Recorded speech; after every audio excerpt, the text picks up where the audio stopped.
إن الحمد لله نحمده ونستعينه ونستغفره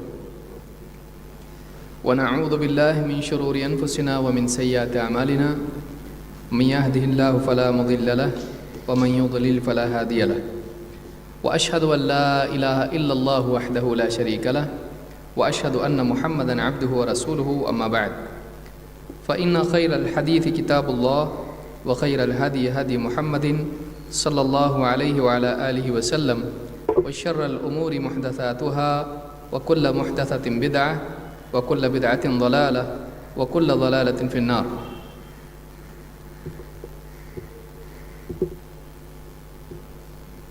قال الله تبارك وتعالى ولا تقربوا الفواحش ما ظهر منها وما بطن. میرے محترم دینی بھائیوں اور قابل احترام ماں اور بہنوں، الوصایا العشرہ اللہ تعالیٰ کی 10 وصیتیں،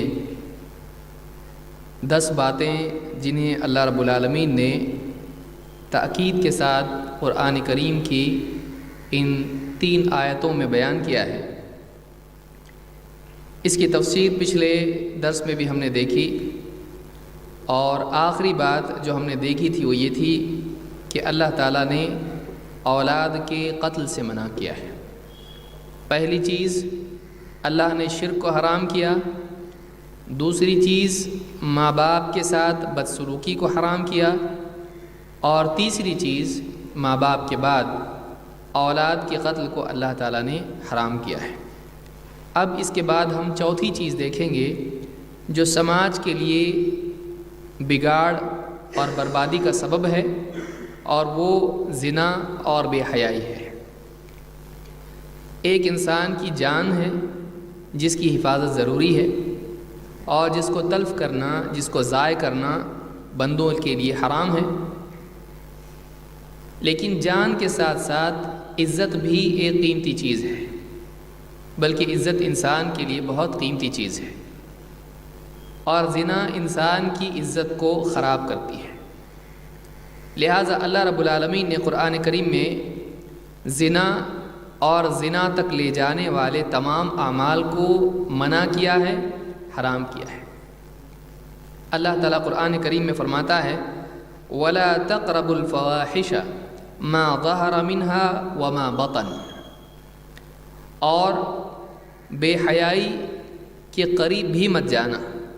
یہاں پر صرف فاحشہ نہیں کہا، اس لیے کہ فاحشہ زنا کے لیے استعمال ہوتا ہے۔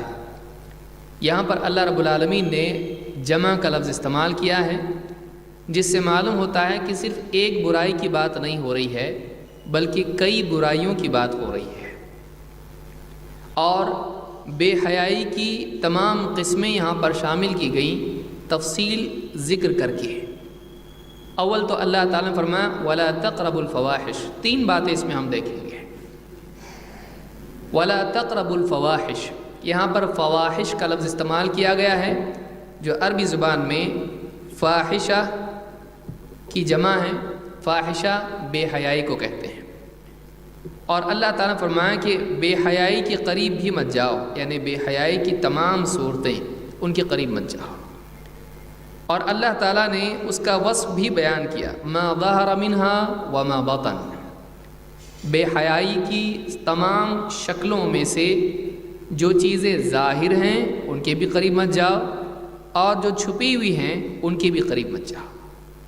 تو ایک تو یہاں پر قرب سے منع کیا گیا، دوسرے فواحش کو جمع کی صورت میں ذکر کیا گیا، اور تیسرے اس کی تمام صورتیں ان میں بتلایا گیا کہ کچھ ظاہر ہیں کچھ چھپی ہوئی ہیں۔ تو ہر قسم سے منع کر دیا گیا، ہر قسم کو حرام قرار دیا گیا ہے۔ آئیے اس سلسلے میں ہم کچھ اور سمجھنے کی کوشش کرتے ہیں۔ سورہ انعام میں اللہ نے آیت نمبر 120 میں فرمایا وَذَرُوا ظَاهِرَ الْإِثْمِ وَبَاطِنَهُ، اور چھوڑ دو، ذر کا مطلب ہوتا ہے چھوڑ دے، وَذَرُوا ظَاهِرَ الْإِثْمِ، اثم گناہ کو کہتے ہیں، گناہ کی ظاہری صورت کھلے گناہ کو چھوڑ، وَبَاطِنَهُ، اور گناہ کی ان قسموں کو بھی چھوڑ دو جو ظاہر نہیں ہے بلکہ چھپی ہوئی ہے۔ اس سے بات معلوم ہوتی ہے کہ گناہ کبھی کھل کر ہوتا ہے، کبھی چھپ کر۔ گناہ کے ظاہر و باطن سے کئی چیزیں مراد ہوتی ہیں۔ نمبر 1، لوگوں کے سامنے گناہ کرنا یا اکیلے میں گناہ کرنا، یہ دونوں چیزیں حرام ہیں، اس لیے کہ گناہ ہے، چاہے آدمی اکیلے میں کرے یا سماج کے سامنے کرے، لوگ اس کو دیکھ رہے ہوں یہ بھی گناہ ہے، اور اگر اکیلا ہو تو گناہ اس کے لیے حلال نہیں ہوتا ہے، بلکہ چھپ کر گناہ کرنا بھی حرام ہے۔ اگرچہ بات یہ ہے، فرق یہ ہے کہ چھپ کر گناہ کرنا اتنا بڑا نہیں ہے جتنا کھل کر گناہ کرنا ہے۔ کیوں؟ اس لیے کہ چھپ کر گناہ کرنے میں وہ گناہ ایک انسان تک محدود ہوتا ہے اور اللہ کی طرف سے ستر کا پردہ اس پر پڑا رہتا ہے، لیکن جب ایک انسان گناہ کو کھل کر کرتا ہے اور سب کے سامنے کھلم کھلا کرتا ہے تو اس کے کئی نقصانات ہوتے ہیں۔ ایک نقصان یہ ہوتا ہے کہ انسان کی حیا ختم ہو جاتی ہے، دوسرا نقصان اس کا یہ ہوتا ہے کہ لوگ اس کے گواہ بن جاتے ہیں، جو قیامت کے دن بھی اس کے گواہ بن سکتے ہیں، اور تیسرا نقصان یہ ہوتا ہے کہ وہ گناہ جب لوگوں کے سامنے کیا جاتا ہے تو سماج میں اس کا پھیلنا، اس کا انتشار ہونا انسان کے لیے وبال میں مزید وبال بن جاتا ہے۔ کہ ایک انسان جب گناہ کرتا ہے اور لوگوں کے سامنے کرتا ہے اور لوگ اس کے اس گناہ کو دیکھ کر اس گناہ کو سیکھتے ہیں اور اس گناہ کو اپنی زندگی میں شامل کرتے ہیں، تو اس انسان پر جس نے اس گناہ کو عام کیا ان کے گناہ کا بھی ایک حصہ ہوتا ہے، اگرچہ وہ اپنے گناہ کا حصہ اپنے پاس رکھے ہوئے ہیں، ان پر بوجھ اس کا ہے، لیکن چونکہ انہوں نے اس سے وہ لیا ہے لہٰذا بونے والا حقدار ہوتا ہے اس کی بری فصل کا بھی ہے، اس بری فصل کا وبال اس پر بھی آتا ہے، اس لیے کہ اس نے وہ بیج بویا ہے۔ لہٰذا اللہ رب العالمین نے گناہ کو جب منع کیا، بے حیائی کو جب منع کیا، تو اللہ تعالیٰ نے دونوں صورتوں سے منع کیا ہے کہ ایک تو یہ کہ انسان اکیلے میں گناہ کریں تو یہ نہ سمجھے کہ کوئی مجھ کو دیکھ نہیں رہا ہے تو کیا مسئلہ ہے، اکیلے میں گناہ کر سکتا ہوں، نہیں، اور نہ وہ سماج میں گناہ کر سکتا ہے چاہے سماج اس گناہ میں شریک ہو، ناچ گانا، بے حیائی، بے پردگی، اگر پورا سماج ویسا کر رہا ہے تو بعض اوقات ایک انسان کو ایسا لگتا ہے کہ سبھی تو کر رہے ہیں، میں ان سے کٹ کے کیسے رہوں۔ سماج بھی اگر گناہ میں ملوث ہے تب بھی اس کو اس گناہ سے بچنا چاہیے اور کھل کے لوگوں کے سامنے گناہ نہیں کرنا چاہیے، اور اگر وہ اکیلا ہے، کوئی دیکھنے والا نہیں ہے، تب بھی اللہ اس کو دیکھتا ہے، تو چھپ کر بھی گناہ کرنا اس کے لیے جائز نہیں ہے۔ دوسری بات، گناہ کی ظاہری صورتیں یہ بھی منع ہے، اور قلب کی سطح پر گناہ کرنا، بے حیائی، اس لیے کہ حدیث میں ہے کہ والقلب یزنی، آدمی کا دل بھی زنا کرتا ہے، اور دل کا زنا کرنا کیا ہے؟ بے حیائی کی زنا کی چاہت رکھنا ہے۔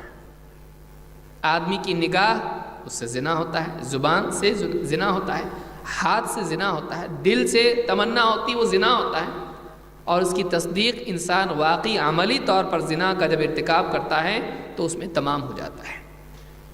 لہٰذا معلوم یہ ہوا کہ بے حیائی اور گناہ جسم کے تمام اعضاء سے صادر ہو سکتی ہے، لیکن یہ قلب سے بھی صادر ہوتی ہے، بلکہ اصل جگہ اور اس کا مبدأ، اس کی شروعات، اس کی ابتدا جو ہے آدمی کے قلب سے ہوتی ہے۔ اس لیے کہ حدیث میں اللہ کے نبی صلی اللہ علیہ وسلم فرماتے ہیں انما الاعمال بالنیات، آدمی کے اعمال کا مدار نیتوں پر ہے۔ معلوم یہ کہ پہلے زندگی میں نیت آتی ہے، اس کے بعد عمل آتا ہے، چاہے نیکی ہو یا گناہ ہو، پہلے دل میں ارادہ آتا ہے، اس کے بعد زندگی میں وہ عمل آتا ہے۔ لہٰذا بے حیائی کو دونوں سطحوں پر منع کیا گیا ہے، دل کی سطح پر بھی اور جسم کے باقی اعضاء، جیسے مثلا ظاہر الاثم یا ما ظہر منہا، ایک انسان کا گندی باتیں کرنا زنا کے تعلق سے، یا کسی عورت کا حسن اس طرح سے بیان کرنا کہ دوسروں کے دل میں تمنا پیدا ہو، یا گندی باتیں، بے حیائی کی باتیں زبان سے کرنا، یا اسی طرح سے فلمیں بنانا فلمیں بنانا اور ان کو عام کرنا، جس میں مرد اور عورت جو ہیں عریانیت یا نیم لباس میں لوگوں کے سامنے آئیں، جس سے ان کی خواہشات، جنسی خواہشات جاگیں اور سماج میں وہ چیز عام ہو۔ ان الذین یحبون ان تشیع الفاحشۃ فی الذین آمنوا لہم عذاب علیم فی الدنیا والآخرہ۔ اللہ تعالیٰ فرماتا ہے یقیناً وہ لوگ جو اس بات کو پسند کرتے ہیں کہ ایمان والوں کے معاشرے میں بے حیائی عام، ان تشیع الفاحشۃ، ان تشیع الفاحشہ یعنی فاحشہ، بے حیائی یا زنا، جس کی بدترین صورت، انتہائی صورت زنا ہے کہ ساری بے حیائیاں ختم ہو جاتی ہیں زنا پر، آخری تو وہی چیز ہے۔ تو جو لوگ سماج میں بے حیائی کو عام کرنا پسند کرتے ہیں، لہم عذاب علیم فی الدنیا والآخرہ، ان کے لیے عذاب علیم ہے، دردناک عذاب ہے، دنیا میں بھی اور آخرت میں بھی۔ یہ آدمی سماج میں بے حیائی کو پھیلایا نہیں، اس آدمی نے سماج میں بے حیائی کو عام نہیں کیا۔ ان الذین یحبون، اس نے قلب کی سطح پر اس بات کو پسند کیا کہ یہ سماج میں عام ہو جائے۔ تو صرف چاہنا انسان کے لیے دنیا اور آخرت میں عذاب کا دروازہ کھولتا ہے۔ لہذا آپ غور کریں کہ جو آدمی عملاً اس کو عام کرے اس کا گناہ کتنا ہوگا۔ تو یہاں پر اللہ نے فرمایا کہ وَذَرُوا ظَاهِرَ الْإِثْمِ وَبَاطِنَهُ، جیسے اللہ نے قرآن کریم میں فرمایا۔ اب دیکھیے آیت میں اللہ نے کیا فرمایا، پچھلی آیت میں ہم غور کریں، یہاں پر اللہ تعالیٰ نے فرمایا وَلَا تَقْرَبُوا الْفَوَاحِشَ، بے حیائی کی تمام صورتوں کے قریب مت جاؤ۔ تو معلوم ہی ہوا کہ بے حیائی کا قرب بھی منع ہے، اور اس آیت سے یہ بات ظاہر ہوتی ہے کہ گناہ اپنی ذات میں اگرچہ ممنوع ہے، لیکن یقینی وسائل جو گناہ تک ایک انسان کو لے جاتے ہیں ان سے بھی بچنا واجب ہے۔ اس سے ایک مسئلہ علماء نے اخذ کیا ہے اس طرح کی آیتوں سے کہ ایک انسان اگر یقینی طور پر ایک جگہ جائے تو اس جگہ سے اس سے گناہ صادر ہوگا ہی، تو اس کو اس جگہ سے بھی بچنا چاہیے۔ اس کو سد الذرائع کہتے ہیں یا سد الذریعہ کہتے ہیں۔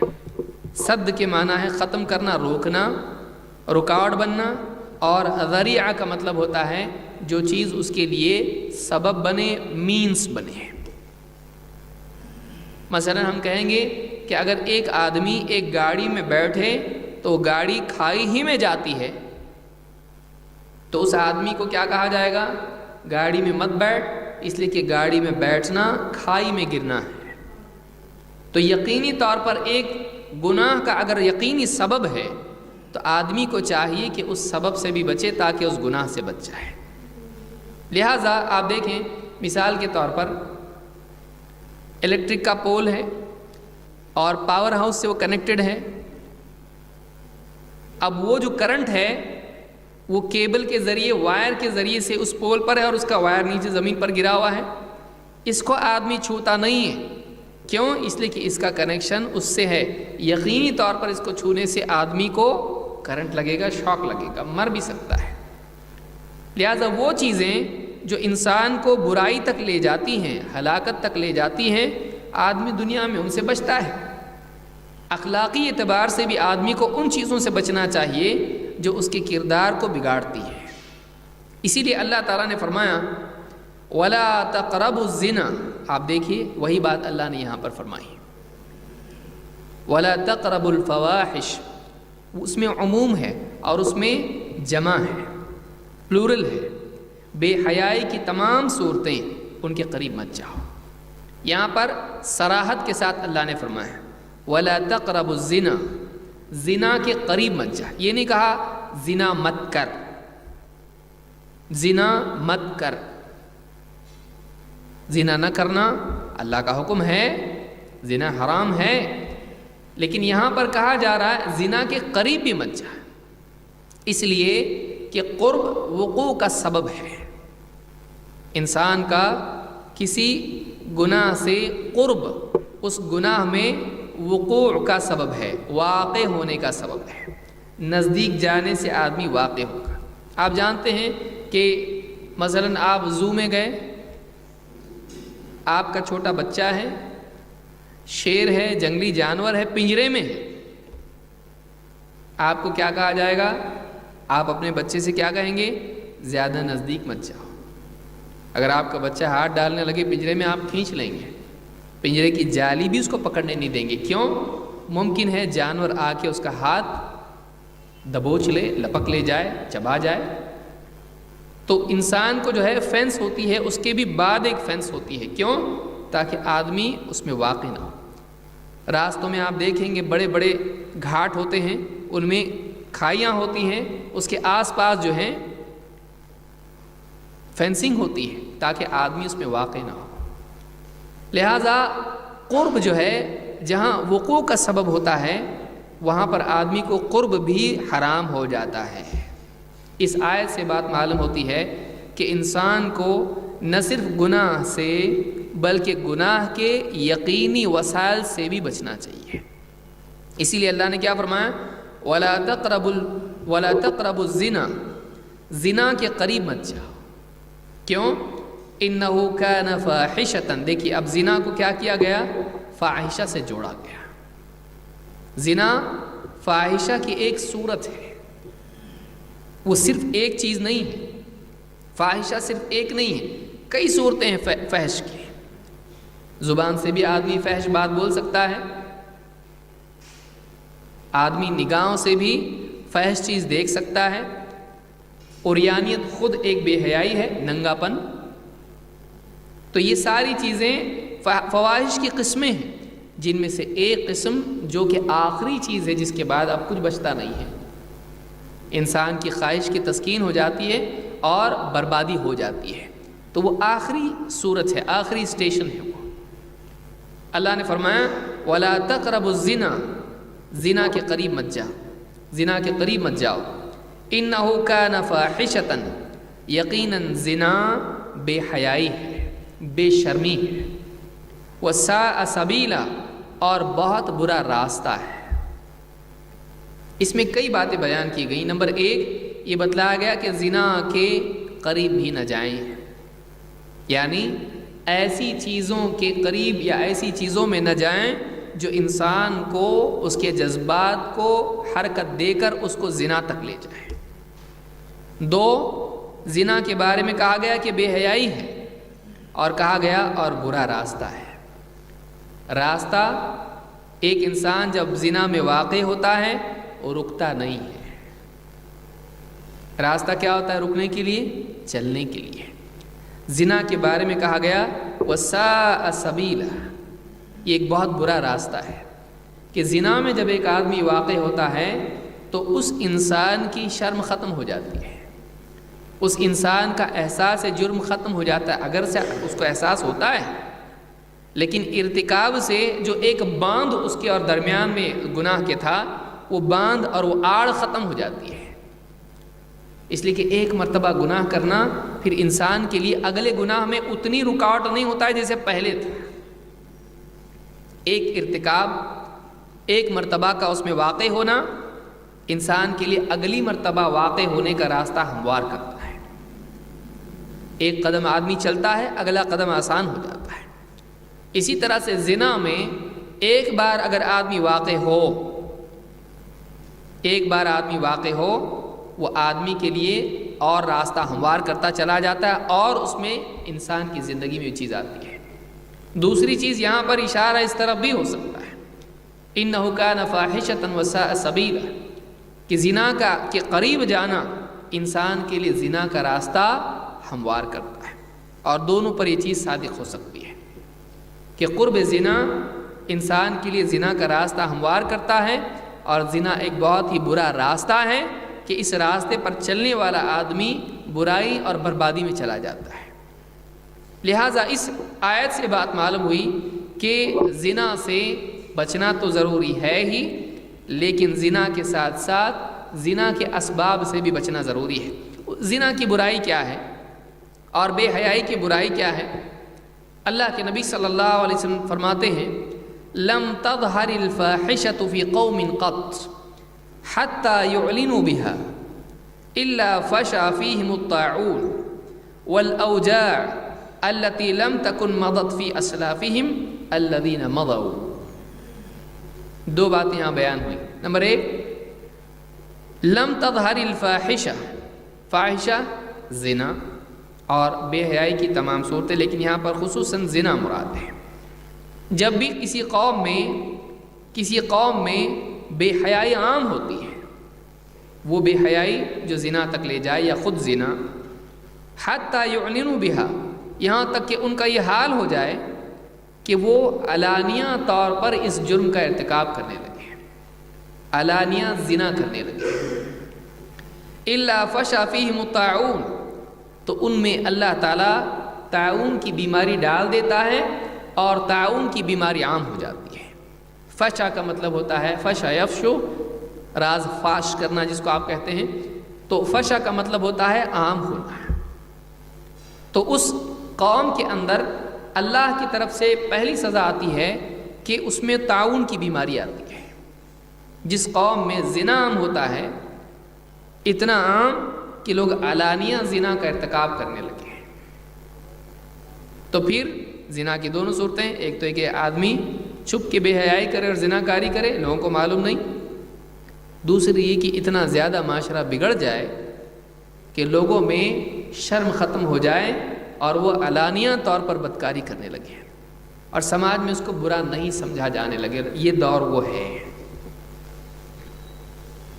آج آپ دیکھیں گے کہ دنیا میں بے حیائی عام ہو چکی ہے، اور دوسرے ملکوں کو تو آپ دیکھیں گے، مغربی ملکوں میں یہ سالوں سے ہے، لیکن ایسے ممالک جیسے ہندوستان ہے مثال کے طور پر، اس میں بھی یہ چیز عام ہو چکی ہے.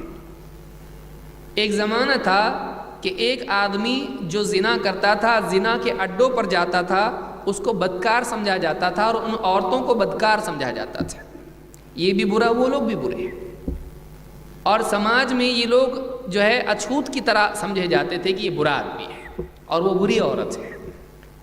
لیکن آج پڑھا لکھا طبقہ، مالدار طبقہ اور اچھے عزت دار گھروں والا طبقہ، ایک نوجوان لڑکی ہے اور ایک نوجوان لڑکا ہے اور کالج میں پڑھتے ہیں یا آئی ٹی انڈسٹری میں ہیں یا کال سینٹرز میں جاب پہ ہیں، کمپنیز میں ہیں، اور یہ آپس میں ایک دوسرے کے پارٹنر بنے ہوئے ہیں، اور وہ ساری بے حیائی ان میں روا ہے، چلتی ہے، جو کہ حرام ہے.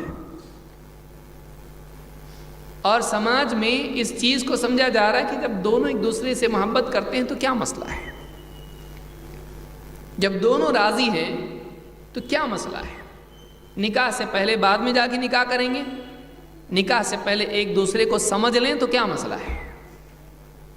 بلکہ آج ایسا ہو گیا ہے کہ کتنے لوگ نکاح کو سرے سے ضروری نہیں سمجھتے ہوئے ایک دوسرے کے پارٹنر بن کے رہ رہے ہیں سالوں سے. بڑے بڑے شہر، بمبئی، بنگلور، دلی یا اس طرح کے جو بڑے شہر ہیں، عموماً یہاں یہ چیز ایسی ہے کہ اس کو کوئی برا نہیں سمجھتا، بلکہ اس قدر برائی عام ہو چکی ہے کہ جو آدمی اس پر تنقید کرے وہ برا ہے.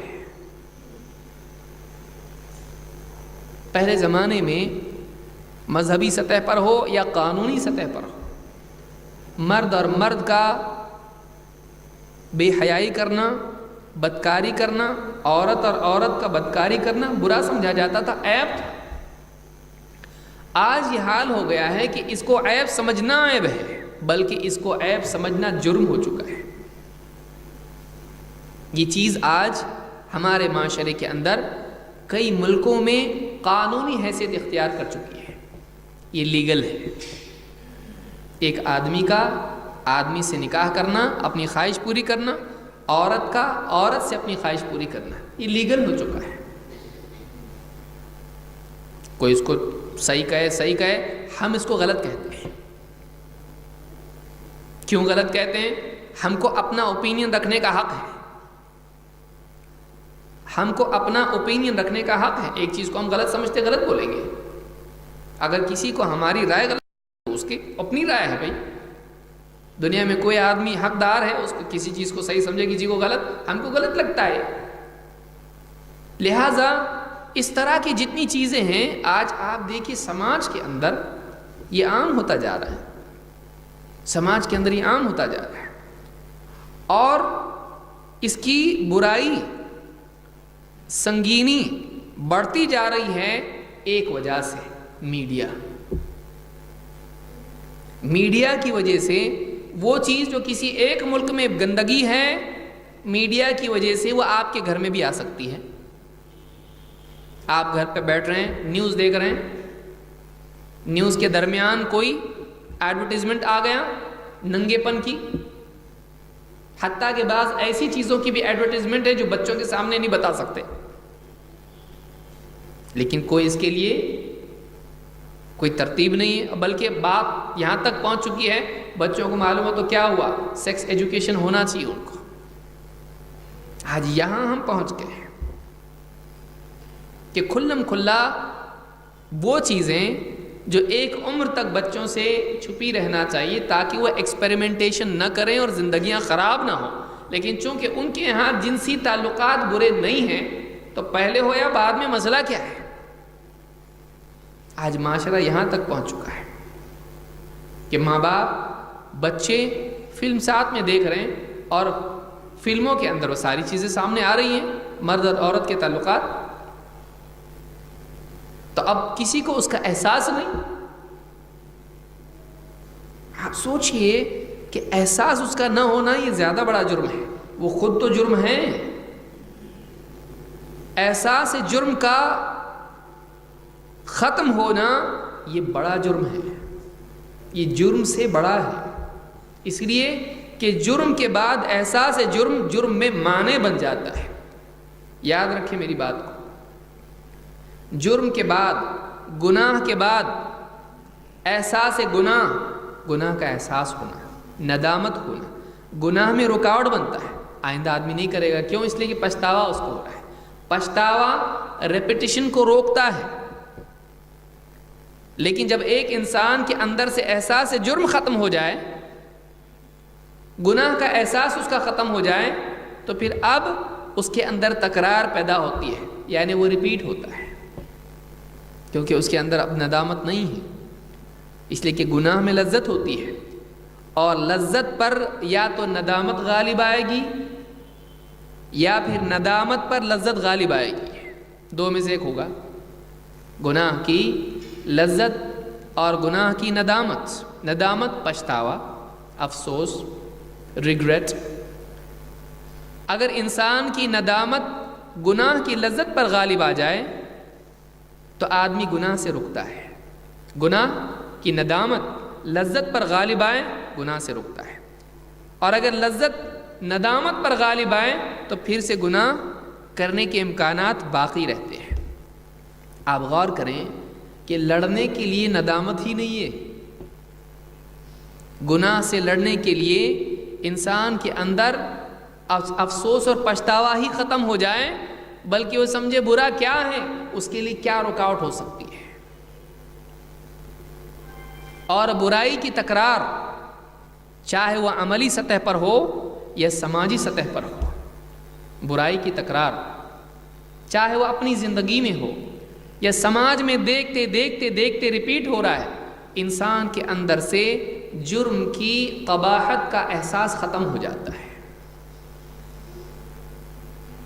برائی کے برے ہونے کا احساس ختم ہو جاتا ہے. یہ ہمارے سماج کے لیے اس دور میں ایک بہت ہی بھیانک حالت ہے کہ آج میڈیا کے ذریعے سے دو کام ہو رہے ہیں.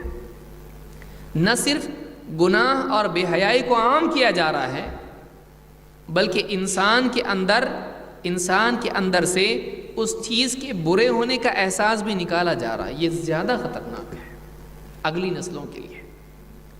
اور آپ دیکھیں گے کہ جو ہمارا انٹرٹینمنٹ ہے, جو میڈیا کا انٹرٹینمنٹ سیکشن ہے, اس کے دو جز ہیں, دو رکن ہیں.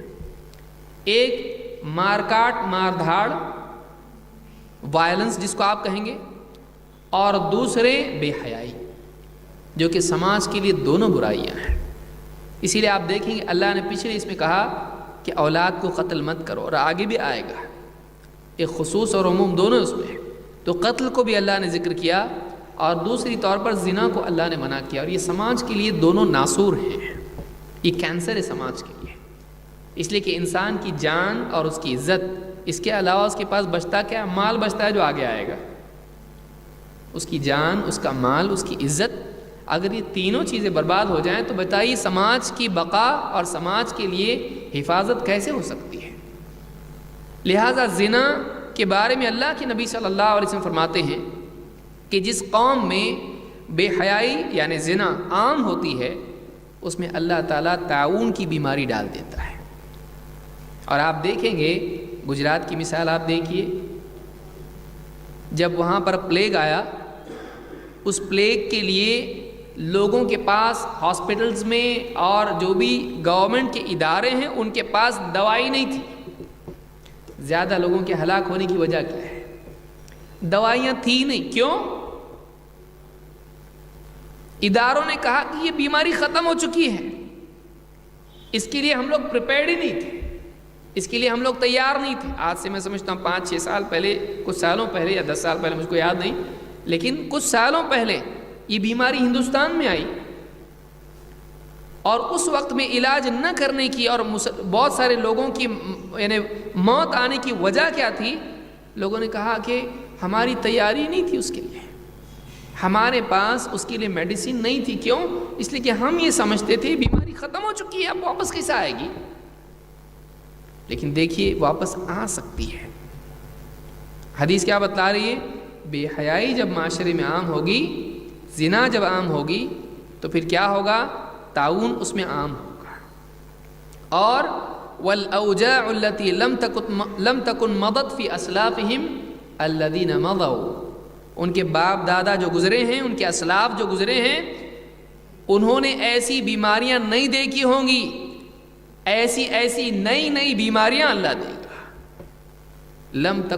لم تکن مضت فی اسلافہم، جو ان کے اسلاف، جو ان کے پوروج، جو ان کے باپ دادا، آبا و اجداد جو گزرے ہیں، انہوں نے ایسی بیماریاں نہ سنی ہوں گی نہ دیکھی ہوں گی، ایسی نئی بیماریاں سماج میں آئیں گی۔ کب؟ زنا کی وجہ سے۔ ایڈز کی بیماری دیکھیے، ایڈز کی بیماری مہلک ہے، ابھی تک علاج نہیں، ایسی بیماریاں اللہ دے گا۔ ہیپیٹائٹس بی اور بھی بیماریاں ہیں کہ جو ایڈز جیسی بیماری علاج ہی نہیں، اور اس کے پھیلنے کی بنیادی وجہ کیا ہے؟ اس کے پھیلنے کی بنیادی وجہ لوگوں کا آپس میں ایک دوسرے سے جنسی تعلقات قائم کرنا، سیکشول ریلیشن شپ، کبھی اس سے تعلق، کبھی اس سے پھیلتے وہ چیز پورے معاشرے میں پھیل گئی ہے، اور ہندوستان لیڈنگ لسٹ میں ہے اس کی۔ سوچیے، تو یہ زنا ہے۔ زنا انسان کے لیے اس کی عزت کو خراب کرتا ہے، اس کا سیلف رسپیکٹ زنا تباہ کر دیتا ہے۔ انسان کی اپنی عزت جو اس کی اپنی نگاہ میں ہے، زنا ختم کر دیتا ہے۔ لہٰذا اللہ تعالیٰ نے منع کیا زنا سے، لیکن زنا کے قریب بھی جانے سے منع کیا۔ وَلَا تَقْرَبُوا الزِّنَا، اللہ نے فرمایا زنا کے قریب مت جاؤ۔ اسی میں سے کیا ہے؟ مثلا حدیث میں جیسے بیان کیا گیا کہ جب ایک مرد اور ایک عورت دونوں تنہائی میں ہوتے ہیں اور کوئی محرم اس میں نہیں ہوتا ہے، تو جب دو لوگ تنہائی میں ہوں، غیر محرم ہیں، تو ان کا تیسرا شیطان ہوتا ہے۔ اس کو بھی منع کیا گیا، اس کو منع کیا گیا۔ کیوں؟ اس لیے کہ دونوں کا تنہائی میں ہونا ایک دوسرے کے قرب اور بے حیائی تک لے جا سکتا ہے۔ اسی طرح سے پردہ لازم کیا گیا، اسی لیے تبرج کو منع کیا گیا، بے پردگی کو حرام قرار دیا گیا۔ وَلَا تَبَرَّجْنَ تَبَرُّجَ الْجَاهِلِيَّةِ الْأُولَى، نبی کی بیویوں سے کہا گیا ہے، یا نساء النبی لستن کأحد من النساء ان اتقیتن فلا تخضعن بالقول فَيَطْمَعَ الَّذِي فِي قَلْبِهِ مَرَضٌ وَقُلْنَ قَوْلًا مَعْرُوفًا وَقَرْنَ فِي بُيُوتِكُنَّ وَلَا تَبَرَّجْنَ تَبَرُّجَ الْجَاهِلِيَّةِ الْأُولَى۔ اے نبی کی بیویوں، خطاب کس سے ہے؟ مسلمانوں کی ماں سے۔ نبی کی بیویاں کون ہیں؟ مسلمانوں کی مائیں ہیں۔ آپ سوچئے کہ جب مسلمانوں کی ماں کے لیے ہے، من باب اولا ان کے لیے ہوگا جن سے نکاح کا امکان باقی ہے۔ یا نساء النبی لستن کاحد من النساء، تم عام عورتوں کی طرح نہیں ہو۔ ان اتقیتن فلا تخضعن بالقول فیطمع الذی فی قلبہ مرض، اگر واقعی تم اللہ سے ڈرنے والی ہو، اگر واقعی تم پرہیزگاری اور تقوی شعار ہو، ان اتقیتن فلا تخضعن بالقول، اپنی بات میں لچک پیدا مت کرنا، اپنی بات میں ایسی تلین پیدا مت کرنا، ایسی نرمی اور لچک مت لانا۔ کیا؟ فیطمع الذی فی قلبہ مرض، کہ جس انسان کے دل میں خواہشات کی بیماری ہے، اس کا دل بھی تمہارے معاملے میں تمنا کرنے لگے۔ وَقُلْنَ قَوْلًا مَعْرُوفًا، ہاں ایسا بھی نہ ہو کہ بات بد اخلاقی والی ہو جائے اتنی سخت۔ وَقُلْنَ قَوْلًا مَعْرُوفًا، ہاں معروف کے مطابق بات کرنا ہے، جو اخلاقی گراوٹ والی سختی والی بھی نہ ہو، ایسی کہ جس کے اندر اخلاقی عیب پیدا ہو جائے، اور ایسی بھی نرم نہ ہو کہ کسی کے دل میں خواہش پیدا ہو اور تمنا پیدا ہو، بلکہ معروف بات ہو، اسٹریٹ سیدھی بات ہو۔ وَقَرْنَ فِي بُيُوتِكُنَّ، اور اپنے گھروں میں بیٹھی رہو۔ وَلَا تَبَرَّجْنَ تَبَرُّجَ الْجَاهِلِيَّةِ الْأُولَى، اور جاہلیت کے پچھلے زمانے میں جیسے عورتیں اپنی زینت کا اظہار کیا کرتی تھیں، تم اپنی زینت کو لوگوں کے سامنے اس طرح سے عام نہ کرنا، اس کا اظہار مت کرنا۔ تو معلوم ہوا کہ دو سطحوں پر منع کیا گیا، ایک لباس اور ایک کلام، کہ عورت کو چاہیے کہ وہ ایسا لباس اختیار کرے کہ جس سے لوگوں کے دل میں اس کے حسن اور اس کی زینت کے تعلق سے اس کی طمع پیدا نہ ہو، اس کی خوبصورتی کی وجہ سے لوگ اس کی طرف مائل نہ ہوں، ان کے وہ جذبات جو عام حالات میں دبے رہتے ہیں کام کاج کی وجہ سے، زندگی کے مسائل کی وجہ سے، اس کی زینت کی وجہ سے ان کے اندر وہ جذبات پھر سے بیدار ہو کر سماج میں چھیڑ چھاڑ اور زنا تک نہ جائیں، اور وہ اپنی زبان کو جب گفتگو کی ضرورت واقعی کسی سے ہو، اجنبی مرد سے، تو وہ اپنے کلام کے ذریعے سے اس کا دل جیتنے کی کوشش نہ کرے، ایسے انداز میں گفتگو نہ کرے کہ ایک بگڑا ہوا انسان اس کی چاہت کرنے لگے، اس کے دل میں یہ گمان پیدا نہ ہونے لگے کہ یہ کہیں مجھ کو قریب کرنے کے لیے تو ایسی نرم بات نہیں کر رہی، کہیں یہ میرا دل تو نہیں جیتنا چاہتی ہے، تو اس کے دل میں تمنائیں پیدا نہ ہو، اس لیے کہ بگڑا ہوا انسان بگڑی ہوئی بات ہی سوچے گا، وہ اچھے کے بجائے برا گمان ہی کرے گا، اس کو وہ موقع بھی مت دو۔ وَلَا تَقْرَبُوا الزِّنَا وَلَا تَقْرَبُوا الْفَوَاحِشَ، قریب مت جاؤ، یہ تقرب ہے، یہ اس کے لیے قربت، کہ تمہاری نرم بات بیج بوئے گی اس کے دل میں چاہتوں کا، وہ پیڑ بھی بن سکتا ہے۔ تمہارا لباس لوگوں کی نگاہوں، دیکھو کان اور آنکھ، وَجَعَلَ لَكُمُ السَّمْعَ وَالْأَبْصَارَ، آدمی آنکھوں سے دیکھتا ہے، دل میں تمنا پیدا ہوتی ہے، کان سے سنتا ہے، دل میں تمنا پیدا ہوتی ہے۔ تمہاری آواز اور تمہارا حسن دونوں بھی اس میں نزاکت، نرمی اور دوسرے کو لبھانے کا معاملہ اس میں ہے، اللہ نے عورت کو ایسا بنایا ہے۔ ان دونوں چیزوں کو سنبھالو، کہیں تمہاری لاپرواہی تمہاری عزت کے لیے بربادی کا سبب نہ بن سکے۔ وَقَرْنَ فِي بُيُوتِكُنَّ وَلَا تَبَرَّجْنَ تَبَرُّجَ الْجَاهِلِيَّةِ الْأُولَى، پہلے ہوا کرتا تھا ایسا، جاہلیت میں عورتیں زینت اختیار کر کے لوگوں کو رجھاتی تھیں، تم ایسا مت کرنا ہے۔ یہ چیز عورت کے لیے سیلف رسپیکٹ کے خلاف ہے کہ وہ نمائش کی چیز بن جائے سماج میں، مجھے دیکھو، مجھے پسند کرو۔ یہ اپنے عمل سے، اپنی زبان سے، اپنے کردار سے لوگوں کو رجھانے کی کوشش کرنا ہے، یہ اپنی قیمت خود گرانا ہے، مجھے پسند کرو، یہ نہیں ہونا چاہیے۔ انسان کا اپنا سیلف رسپیکٹ ہونا چاہیے اور اس کو قناعت ہونی چاہیے، نہیں کہ لوگوں سے وہ پسند کا مطالبہ کرنے لگے، ایسی حرکت کرے کہ لوگوں کے آگے وہ بچ جائے، لوگوں کے آگے وہ اپنے آپ کو نمایاں کر کے ان کو جیتنے کی کوشش کرے۔ یہ اس کی عزت کے خلاف ہے، یہ اس کی اندر کی حرص اور اس کی عزت کو گرانے والی چیز ہے، اس کی حرص کو ظاہر کرنے والی چیز ہے، نہیں ہونا چاہیے۔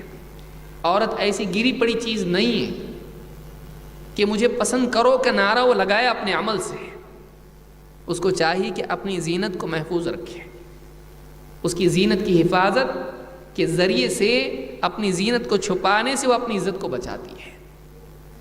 آپ دیکھیں گے کہ یہی وجہ ہے کہ آج اس دنیا کے ماحول میں، اس معاشرے میں جہاں فیشن زیادہ ہوتا ہے وہاں زنا بھی زیادہ ہوتا ہے۔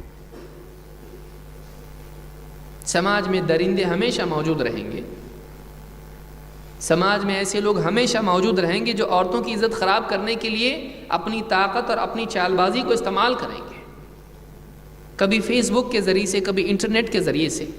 وَلَا تَقْرَبُوا الْفَوَاحِشَ، عورتوں کا فیس بک استعمال کرنا اور اپنے آپ کو نمایاں اور ایسے لوگوں کی سنگت اس میدان میں اختیار کرنا جن کے بارے میں معلوم نہیں کون، فرینڈشپ کا آفر آیا، کلک کر دیا، ایک کلک آپ کی زندگی اور عزت برباد کر سکتا ہے۔ وَلَا تَقْرَبُوا الْفَوَاحِشَ، آپ نے اپنے گھر کی تصویریں ڈال دی، اپنی پرسنل لائف کی فوٹو ڈال دیے، آپ کے لیے کوئی بھی بلیک میل آپ کو کل کر سکتا ہے، کچھ بھی کر سکتا ہے۔ بے حیائی کے قریب مت جاؤ، اپنی عزت برباد ہونے کے تمام راستوں کو خود بند کرو۔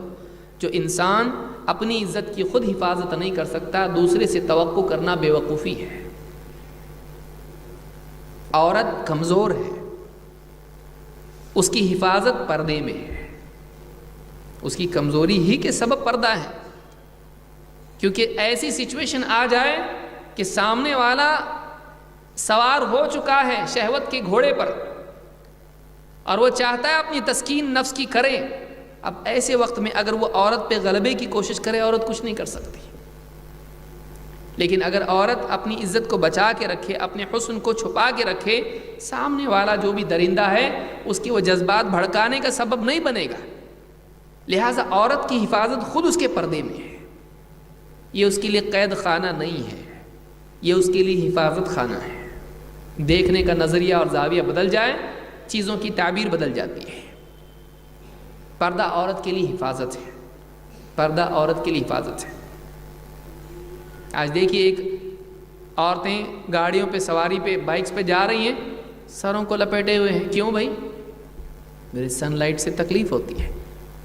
اب اس کا دیکھنے کا زاویہ وہ قید خانہ نہیں، کیا منہ کو لپیٹ کے سانس بھی لینے نہیں آ رہا؟ اب اس کا سوچنے کا زاویہ الگ ہے، وہ اس کو اپنے چہرے کی زینت کی حفاظت سمجھتی ہے کہ اگر میں چہرے کو چھپاؤں گی میرا چہرہ کیا ہوگا؟ محفوظ رہے گا۔ اپنی خوبصورتی کی حفاظت کے لیے اگر ایک عورت پردہ کر سکتی ہے تو اپنی عزت کی حفاظت کے لیے من باب اولا ضروری ہے۔ عزت کی حفاظت زیادہ قیمتی چیز ہے، اس لیے کہ ایک انسان کے پاس خوبصورتی نہ ہو تب بھی عزت اس کے سماج میں اس کو قیمتی بناتی ہے۔ لہٰذا اصل چیز یہاں پر جو بتائی اللہ تعالیٰ نے، وَلَا تَقْرَبُوا الْفَوَاحِشَ مَا ظَهَرَ مِنْهَا وَمَا بَطَنَ، بے حیائی کی ظاہری صورتوں کو بھی چھوڑ دو اور بے حیائی کی چھپی ہوئی صورتوں کو بھی چھوڑ دو۔ لہٰذا ان تمام چیزوں میں یہ بات سامنے آئی کہ نمبر ایک، زنا حرام ہے اور زنا کی طرف لے جانے والے وہ تمام وسائل یہ بھی حرام ہیں جو انسان کو یقینی طور پر زنا تک لے جاتے ہیں۔ جس درجے کا تیقن اس میں ہوگا اس درجے کی ممانعت کی شدت اس کی بڑھے گی۔ لہٰذا مرد اور عورت کا تنہائی میں رہنا یہ بھی آ گیا، عورت کا نرم بات کر کے رجھانا یہ بھی آ گیا، بے پردگی یہ بھی آ گیا، اور اسی طرح سے انٹرنیٹ کے ذریعے سے عورتوں کا اجنبیوں سے اس طرح کا ربط کہ آگے بات بڑھ سکتی ہے، یہ بھی اس میں آ گیا ہے۔ کتنی عورتیں انٹرنیٹ پہ فرینڈ ہوتے ہیں، پرسنل لائف شیئر کرتی ہیں، اور وہ ان کے لیے بعد کی زندگی میں وبال بن جاتا ہے، شوہر سے دوری اور طلاق اور بلکہ قتل تک کے وہ چیز لے جاتی ہے۔ آج ہمارا سماج بہت کمزور ہو چکا ہے، ہمارے لیے سوشل میڈیا ایک وبال بن چکا ہے۔ اس کا اچھا استعمال کرنے والا کر سکتا ہے، لیکن وَقَلِيلٌ مَّا هُمْ، کتنے لوگ ہیں، بہت تھوڑے لوگ ہیں۔ جوان بچیاں ہیں، انٹرنیٹ کے ذریعے سے بے حیائی کی طرف جا رہی ہیں۔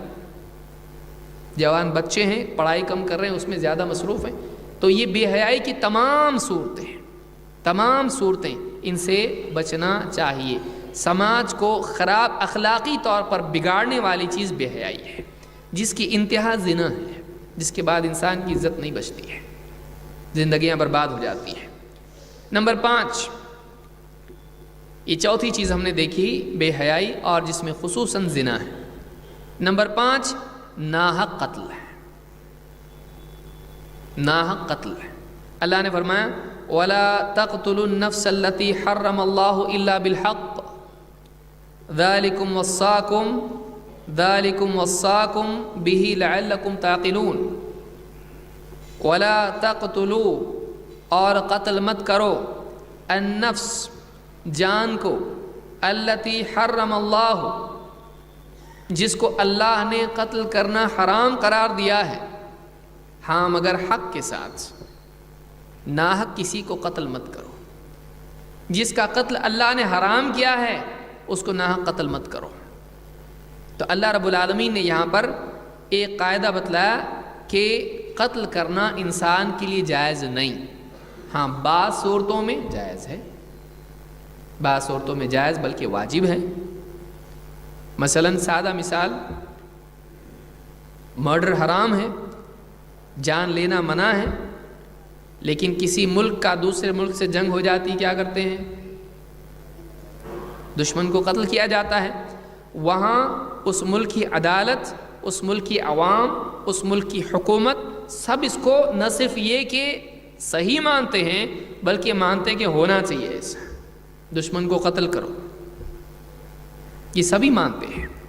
تو بعض صورتوں میں کتنی بھی انصاف کی لوگ بات کریں، کتنی ہی انسانیت کی بات کریں، بعض صورتیں ایسی ہوتی ہیں کہ امن کی حفاظت کے لیے انسان کو اس حد تک جانا پڑتا ہے کہ جنگ کی نوبت آتی ہے۔ اسی طرح سے جرم ہے، مثلا بعض سزائیں اسلام میں ایسی ہیں کہ ان میں قتل بتلایا گیا ہے، جبکہ جدید دور میں ہم دیکھ رہے ہیں کہ بہت سے لوگ کہنے والے کہتے ہیں کہ نہیں، جان کے بدلے جان نہیں کرنا چاہیے۔ ایک انسان نے اگر قتل کیا ہے تو اس قتل کے بدلے اس کو قتل نہیں کرنا چاہیے، ایسا عام طور سے آج مانا جاتا ہے۔ لیکن آپ دیکھیں گے کہ اسلام نے اس سلسلے میں بہت ہی اعتدال والا حکم دیا ہے۔ آدمی مانتا ہے کہ بھئی ایک آدمی ہے، اس سے قتل ہو گیا، مار ڈالیں گے اس کو، سماج کے لیے مفید بھی ہو سکتا ہے، یا وہ آدمی افسوس کر رہا ہے، یا اور بھی کوئی اسباب ہو سکتے ہیں۔ تو اگر ایک ریجڈ قانون رکھا جائے کہ قتل ہی، تو پھر ایک انسان کو مار ڈالنے کے بعد دوسرا انسان جس نے مار ڈالا اس کو بھی مار ڈالیں گے، لوگ کم ہی ہوں گے اس سے۔ تو اب دوسرا پہلو دیکھیے، نہیں مارنا چاہیے، جان کے بدلے جان کا قانون ختم کر دو، ٹھیک ہے۔ اب ایک انسان دوسرے کو قتل کرے گا، اس کو یقین رہے گا کہ مجھ کو قتل تو ہونے والا نہیں ہے، آدمی اپنی جان کو ڈرتا ہے۔ لیکن اگر اس کو سماج سے آپ ختم کر دیں تو سماج میں آدمی کو قتل کرنے والے کو معلوم ہوگا زیادہ سے زیادہ کیا ہوگا، کچھ سال کی جیل ہو جائے گی، جان تو رہے گی نا، باہر آؤں گا پھر موج مستی کروں گا، اندر سے بیٹھ کے الیکشن لڑوں گا۔ تو قتل کرنے میں 1 ہو یا 5 ہو یا 10 ہو یا 100 ہو، آدمی کو کوئی قباحت محسوس نہیں ہوگی۔ کیوں؟ سماج میں قانون یہ ہے کہ قتل کے بدلے قتل نہیں ہے۔ تو دونوں پہلو ہیں۔ اب اللہ رب العالمین نے جو قانون بنایا وہ اصل یہ ہے قتل کے بدلے قتل، جان کے بدلے جان۔ کیوں؟ اس لیے کہ اس نے ایک جان لی ہے، لہٰذا اس کی سزا میں اس کی جان لی جائے گی۔ اسلامی سزائیں بظاہر سخت دکھائی دیتی ہیں بلکہ واقعی سخت ہیں بھی. اور آپ بتائیے اگر کوئی سزا، بھائی جرم جیسا ویسا سزا ہونا چاہیے. جرم ہلکا ہے، کسی نے کسی کو گالی دے دی مثلا، اگرچہ یہ بھی برا ہے اخلاقی سطح پر، لیکن یہ کسی کو اس اعتبار سے نقصان نہیں پہنچاتا ہے کہ وہ ہلاک ہو جائے. کسی نے کسی کو گالی دے دی، آپ نے اس کی زبان کاٹ لی، یہ بہت بڑی بات ہو گئی بھائی. آپ نے اس کو مار ڈالا، اس کا ہاتھ کاٹ دیا. کسی نے آپ کے پاؤں پہ پاؤں دیا غصے میں آ کے، کسی نے گھونسا مارا تو ہاتھ کاٹ دیا اس کا، یہ بہت زیادہ سخت ہو جائے گا. لیکن اگر کسی کی جان لے لی کسی نے اور اس کے بدلے میں اس کو سال بھر کی سزا ہو جائے اور اس میں وہ باہر آئے، تو آپ بتائیے کہ جرم اتنا سنگین ہے کہ ایک انسان کو صفحہ ہستی سے زمین سے مٹا دیا گیا اور دوسرا آدمی دندناتا زمین پر پھر رہا ہے، بلکہ اس حال میں ہے کہ سماج اب پہلے سے زیادہ اس کی عزت کرتا ہے، پہلے سے زیادہ اس کو ڈرتا ہے. کیوں؟ کہیں میرا بھی نمبر نہ لگے. کیونکہ یہ آدمی جب اندر جائے گا، اندر جا کے پھر جب باہر آئے گا، باہر آنا یقینی ہے. کہیں سے سیاسی اثر استعمال کرے گا، مال استعمال کرے گا، اور آج نہیں تو کل باہر آئے گا. کیوں؟ کیونکہ قانون میں اس کے قتل کی سزا ہے ہی نہیں. تو ایک تو اس آدمی کو ڈر نہیں، اور دوسرے جو سماج میں کمزور لوگ ہیں ان کو ڈر. تو سزا اگر ہلکی ہو تو سزا کا مقصد کیا ہے، پہلے یہ بھی تو سوچیں. سزا کا مقصد کیا ہے؟ اللہ نے سزاؤں کا ذکر کیا، کہا نکال من اللہ، اللہ کی طرف سے یہ کیا ہے؟ ڈراوا ہے، نکال ہے کہ ایک انسان ڈرے گناہ کا ارتکاب کرنے سے. سزا جو ہوتی ہے، سزا گناہ سے روکنے کی طاقت رکھنے والی ہونا چاہیے. اگر گناہ بڑا ہے سزا بڑی ہونا چاہیے تاکہ اس بڑے گناہ سے آدمی رکے. گناہ ہلکا ہے تو سزا بھی ہلکی ہونا چاہیے تاکہ آدمی میں بغاوت کا جذبہ پیدا نہ ہو. اتنی سی چیز پہ اتنی بڑی سزا، بغاوت ہوگی. اور اگر بڑا گناہ ہے اور ہلکی سزا تو پھر کیا ہوگا؟ گناہ کے سلسلے میں لوگوں کا ڈر ختم ہو جائے گا اور جرم بڑھے گا. یاد رکھیے اس کو. اگر چھوٹے گناہ پر، چھوٹی غلطی پر بڑی سزا ہے تو سماج میں سزا دینے والے کے خلاف بغاوت کے جذبات پیدا ہوں گے. اس کو وہ لوگ ظلم سمجھیں گے، یہ ظلم ہے، ذرا سی غلطی اتنی بڑی سزا، ظلم. سماج میں بغاوت پیدا ہوگی. لیکن اگر بڑے گناہ کی سزا چھوٹی ہے، ہلکی ہے، تو سزا چونکہ ہلکی ہے، گناہ کرنے والے کا ڈر ختم ہو جائے گا اور وہ لوگ ڈریں گے جن کے پاس طاقت نہیں، اور وہ نڈر ہو جائے گا جس کے پاس طاقت ہے. لہذا اسلام نے سزائیں ایسی رکھی ہیں کہ جس میں انسان کو ڈر رہے کہ میں نے اگر کسی کو قتل کر دیا تو یقینی طور پر مجھ کو قتل کیا جائے گا. لیکن کبھی قتل غلطی والا بھی ہوتا ہے، غلطی والا بھی ہوتا ہے. جھگڑا ہو رہا تھا، اس نے لاٹھی لی، سر میں ماری، مر گیا ہو. جھگڑے میں عموماً آدمی مرتا نہیں لاٹھی سے، لیکن لگ گیا ایسا اس کو کہ مر گیا. اس کا مارنے کا ارادہ نہیں تھا، بس اس نے جھگڑا سمجھا اور مارا اس کو. اس نے بھی مارا، اس نے بھی مارا، اس نے اس کے سر میں مارا لاٹھی، اس نے اس کے سر میں جو ہاتھ میں تھا مار دیا. یہ نہیں مرا، وہ مر گیا. اور جھگڑا وقتی جذبات کے تحت تھا، ایسی کوئی بہت بڑی دشمنی بھی نہیں تھی. اور یہ آدمی مجرم بھی نہیں ہے، اچھا بھلا آدمی ہے، تاجر ہے، وہ بھی تاجر ہے، بازو دوست کھاتے پیتے جھگڑا ہو گیا کسی بات پر. یہ کوئی بالکل پابندی سے جرم کرنے والوں میں سے نہیں ہے، چھٹا ہوا بدماش ہی نہیں ہے. اب اختیار دیا گیا ہے کہ وہ جو مارا گیا، جس کا قتل ہوا، اس کے رشتہ دار فیصلہ کریں، کیونکہ دکھ ان کو ہوا ہے، نقصان ان کا ہوا ہے، محرومی انہوں نے دیکھی ہے. ان کے ہاتھ میں معاملہ دے دی گا. تم کو اگر بدلہ چاہیے، بدلہ ملے گا. اگر تم کہتے ہو قصاص تو قصاص، کیونکہ خاندان تمہارا، آدمی تمہارا، نقصان تمہارا. لہٰذا اگر تم چاہو، کیونکہ جذبات بدلے کے انسان میں آ سکتے ہیں، یہ ایک فطری جذبہ ہے کہ اگر ایک انسان کے بھائی کو، باپ کو، ماں کو، بہن کو، کسی کو بھی قتل کیا جائے، اس کے اندر اس سے بدلہ لینے کے جذبات ہوتے ہیں۔ اب بدلہ یا تو قانونی سطح پر ہوگا یا پھر ذاتی سطح پر ہوگا، اور جب قانون سے ہٹ کے بدلہ ہوگا تو سماج کے اندر بدامنی پھیلے گی۔ تو اسلام نے اس کو قانون کی سطح میں رکھا تاکہ سماج کے اندر قتل کے بعد قتل، قتل کے بعد قتل کا سلسلہ جاری نہ رہے، کہ تو نے میرے بھائی کو مارا، ٹھیک ہے میں تیرے بھائی کو مار ڈالوں گا، پھر وہ کہے کہ میرے ابو کو مارا، میں اس کے ابو کو ماروں گا۔ اس طرح سے سلسلہ قتل کا چلتا جائے گا۔ لیکن اگر قانونی سطح پر سزا قتل کے بدلے قتل مل جائے تو اس کے جذبات بدلے کے، انتقام کے ٹھنڈے ہو گئے، اور ان کو سزا واقعی جو مجرم تھا اس کو مل گئی، اور سماج کے اندر پیس اور امن اور انصاف اور عدل ریسٹور ہو گیا کہ بھائی ہاں غلطی تھی اس کی، تو اس کو جان دی تو جان جائے گی اس کی، اور ایسا نہیں کرنا چاہیے۔ جھگڑا چھوٹا موٹا ہو، جان لینا بہت ڈینجر بات ہے، لوگ ڈریں گے۔ اور کبھی غلطی سے ہو گیا ایسا، جیسے میں نے بتایا، رشتہ دار غور کریں گے، حاکم بھی مشورہ دے سکتا ہے، دیکھو آدمی اچھا ہے، ایسی غلطی ہو گئی، چاہتا نہیں تھا مارے، تو تم اگر نرمی برتو تم کو اس کے بدلے دیت مل سکتی ہے، اتنے اتنے اونٹ، اتنا مال اس کے بدلے میں تم کو مل سکتا ہے۔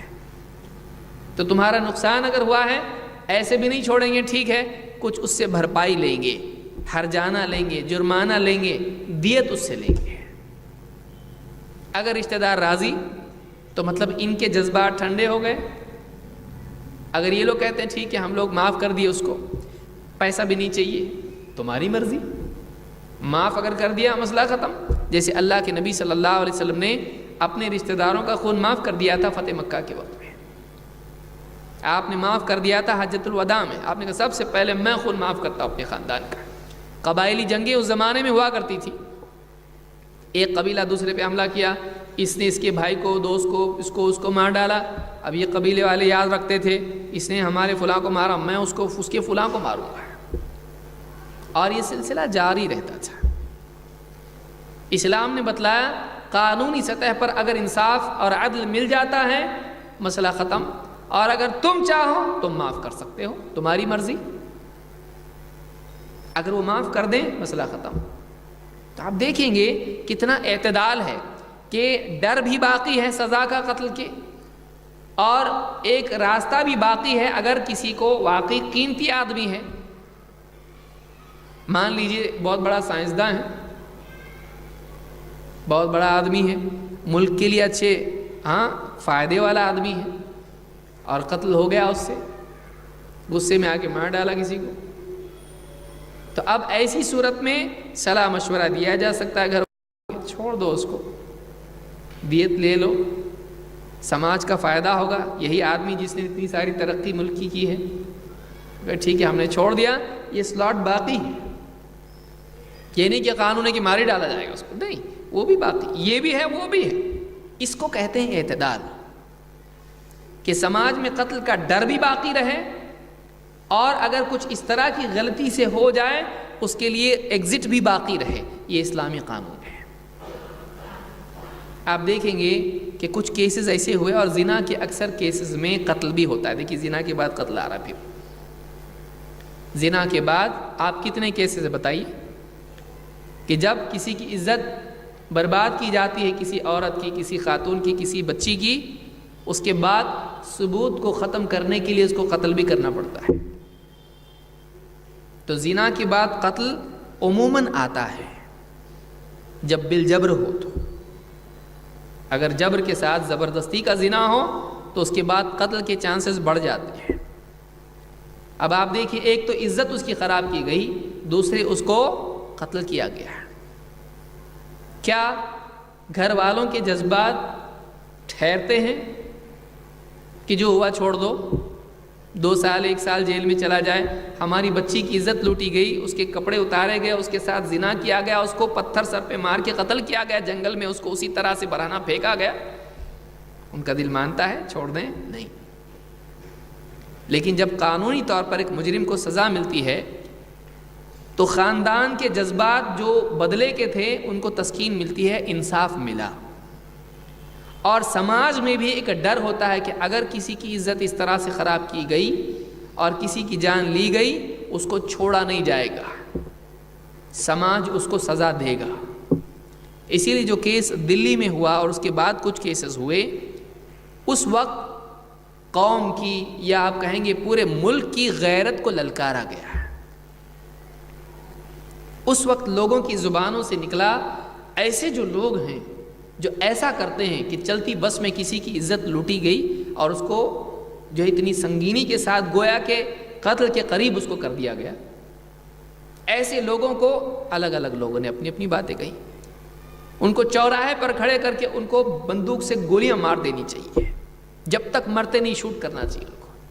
کسی نے کہا ایسے لوگوں کو پھانسی دینا چاہیے اور ان کے جسموں کو اسی طرح سے سڑتے ہوئے لٹکا دینا چاہیے تاکہ ان کو دیکھ کے کوئی آدمی جرم کا ارتکاب نہ کرے. کیوں؟ کیونکہ سماج میں غیرت کو للکارا گیا، اس کی لوگوں کی غیرت جاگی. کیوں بھائی؟ اب یہ باربیرک نہیں ہے، انسان کی فطرت بھی تو کچھ چیز ہے. انسان کی فطرت عدل و انصاف چاہتی ہے، انسان کی فطرت میں ہے مجرم کو سزا ملنی چاہیے. اس لیے کوئی ایک ملک بتائیے جہاں کورٹ نہیں ہے. جب معافی کرنا ہے تو سب کو معاف کرو. اسلام نے دونوں چیزیں رکھی. دیکھیے یہ اصل ہے بھائی، تم کو انصاف چاہیے، سزا کا سلاٹ بھی ہے، اور ایسی سزا ہے کہ پھر آدمی سزا سن کے ہی ڈرنا چاہیے. سعودی میں آپ جائیے، سعودی میں کوئی آدمی کسی عورت کو چھیڑ کے دکھا دے،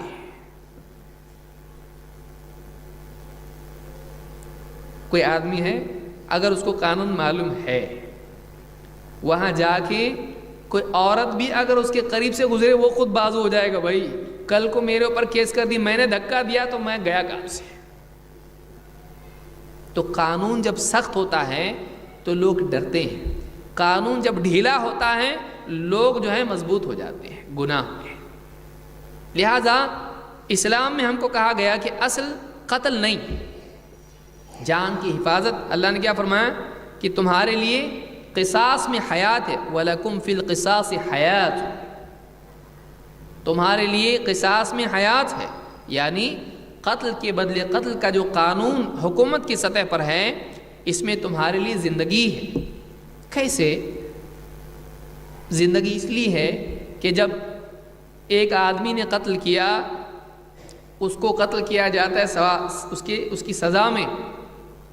جس کے یہاں قتل ہوا وہ قتل نہیں کرتا ہے، قانونی طور پر حکومت سزا دیتی ہے. تو جب ایسا ہوتا ہے تو پھر سماج کے اندر سے کمزوروں کی جان محفوظ ہو جاتی ہے کہ اگلے جرم کرنے والے سوچتے ہیں، ان کے پاس مثالیں ہوتی ہیں کہ اس آدمی نے قتل کیا، اس کو بھی قتل کیا گیا حالانکہ وہ بڑا آدمی تھا، تو میں سیاسی عہدے پر رہ کر بھی میں بچ نہیں سکتا. قانون ہے، قانون بہت سخت ہے، میں نے اگر قتل کیا مجھ کو بھی قتل کیا جائے گا. تو یہ قرآن کریم کا قانون ہے، اسلام کا قانون ہے. اللہ نے فرمایا وَلَا تَقْتُلُوا النَّفْسَ الَّتِي حَرَّمَ اللَّهُ إِلَّا بِالْحَقِّ، حق کے ساتھ، یعنی واقعی مجرم ہے تبھی اس کو قتل کیا جائے گا. واقعی جیسے جنگ ہو رہی ہے اس میں قتل کیا جائے گا، یا اس میں جانیں انسان کے علاوہ بھی آتی ہیں. یہی نہیں کہ انسان کو قتل نہیں کر سکتے، جانوروں کو بھی قتل نہیں کر سکتے.